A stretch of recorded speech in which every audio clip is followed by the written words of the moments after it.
नमस्कार मित्रांनो, आज कार्तिकी एकादशी निमित्त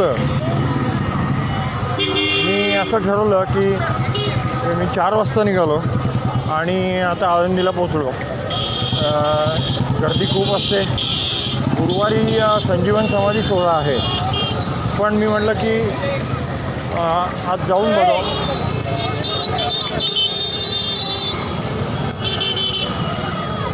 बघावं. मध्ये कोणतरी आलं, बायका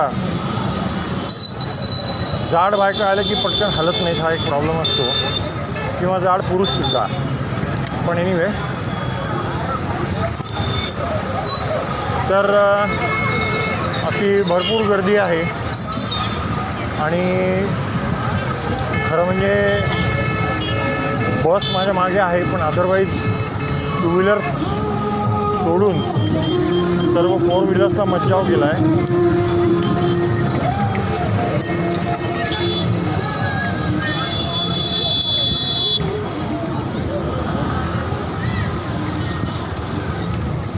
तर अशा रीतीने दुतर्फा बरीच गर्दी आहे रस्त्याच्या. तरी मध्येच काही 4 व्हीलर दिसतात आपल्याला. कोणी कोणी गुंठामंत्री येत असतील त्यांच्या.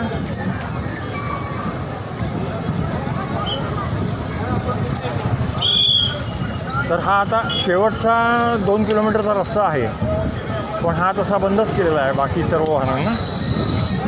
एका दृष्टीने मला छान वाटते. ज्या रस्त्यावरनं आम्ही नेहमी 8 वाजल्यानंतरही इतका प्रचंड ट्रॅफिक असतो, तिथे आज खूपच आरामात जाता येते. आणि हे सगळे भक्त मंडळी आजूबाजूला चाललेली आहेत आणि मी चालत नसलो तरी सायकलवर आहे, तर याचं एक समाधान. आता इथून पुढे बहुतेक मला सायकल नेता येणार नाही असं दिसतं आहे, पण हरकत नाही. आता मोबाईल हातीला अडकवलेला असल्यामुळे सायकल लावून मी चालतसुद्धा तुम्हाला हे हातात मोबाईल धरण्याची गरज नाही, मी हे दाखवू शकेन. ओके, पुढची क्लिप मी जर का पुढे गर्दीत गेलो तर दाखवतो. Bye bye. मला वाटतं बरेच दिवस पूल बहुतेक अजून पूर्ण झालेला नव्हता किंवा बंद होता. मी इथं कधीच चालत आलो नव्हतो. डावीकडे बरीच मोठी लाईन दर्शनाची लागलेली आहे. अर्थातच कार्तिकी एकादशीमुळे खूपच मोठी लाईन असणार. पण हा पूल छान केला आहे. जो असा कमानीचा पूल आपल्याला दिसला, त्या पुलावर मी आता आलो आहे. म्हणजे समोर जो पूल दिसतो आहे, मगाशी जाळीतनं आपण बघितलं, तो समोर आहे आता माझ्या. आणि हा तो पूल आहे. चांगला रुंद आहे. गर्दीही फार नाही आहे, कारण बहुतेक सगळे मंडळी जी लाईनीत उभे असतील किंवा काही इंद्रायणीच्या काठावर हा जो घाट वगैरे आहे तिथे काही स्नान किंवा काही पूजा करत असतील.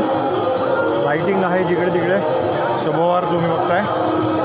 आणि समोर तुम्हाला आता दिसत असेल श्री संत ज्ञानेश्वर महाराज संजीवन समाधी मंदिर असा बोर्ड जो आहे, तर तिथेच मागे खाली ते मुख्य मंदिर आहे.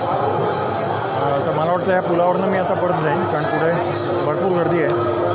आणि सायकलसुद्धा मी काय फार चांगलं कुलूप लावून ठेवलेलं नाही आहे. एका आमच्या चहावाल्या मित्रापाशी ठेवून दिली आहे, तेव्हा खूप गर्दी होण्याच्या आत परत गेलेलं बरं. पण छान आहे. थोडासा हा कॅमेरा फिरवायचा प्रयत्न करतो. खाली आता तुम्हाला पाण्यात पडलेलं प्रतिबिंब दिसत असेल गर्दी. So let's go on the other side.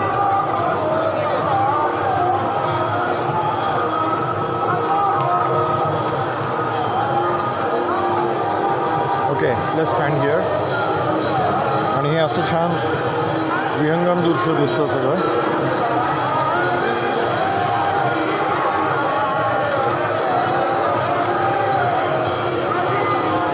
मला वाटतं संध्याकाळी आलो तर बरं झालं, कारण लाईटिंग दिसलं नसतं नाही तर. आणि समोरच्या या पुलावरनं जे तुम्हाला दिसतात लोक हळूहळू सरकताना, तर ती संपूर्ण मोठी लाईन आहे. म्हणजे मी जिथे या पुलावर आलो तिथपासनं ती लाईन सुरू आहे. आणि या समोरच्या पुलावरनं पुढे जाऊन ती पार मंदिराच्या तिथपर्यंत, म्हणजे खूपच मोठी रांग असणार. तर एनिवे, आता मी इथूनच नमस्कार करतो माऊलींना.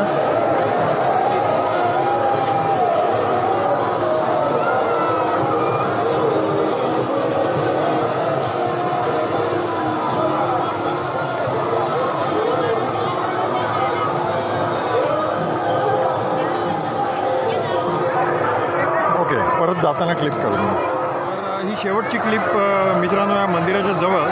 मी आता हाताने असा जरा कॅमेरा फिरवून मुद्दाम काढतो आहे, कारण पूर्वी मी तो जो काही चेस्ट बँड स्ट्रॅप घेतला आहे त्याला लावलेली होती, हँड्स फ्री काढायचं सायकलवर किंवा चालताना म्हणून.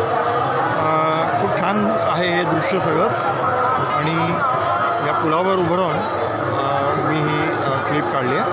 आणि आता इथे जो मंदिराचा भाग दिसतो आहे आपल्याला, मी जे तुम्हाला मगाशी म्हटलं की ह्या पुलावरनं सगळी मंडळी ही लाईनीत उभं राहून सगळी हळूहळू पुढे चालली आहेत. आणि या ठिकाणी पुढे ते मंदिर आहे, जिथे ही पाठी आपल्याला दिसते आहे. झूम केल्यानंतर अर्थातच त्याची क्लॅरिटी कमी होते जरा, तर हरकत नाही. आता परत जाताना परत एक छोटीशी व्हिडिओ क्लिप मी सायकलवर काढेन. आणि या चेस्ट बँड स्ट्रॅप जो घेतला आहे त्याची पण एक छान टेस्ट झाली आज. धन्यवाद. सर्वांना कार्तिकी एकादशीच्या शुभेच्छा.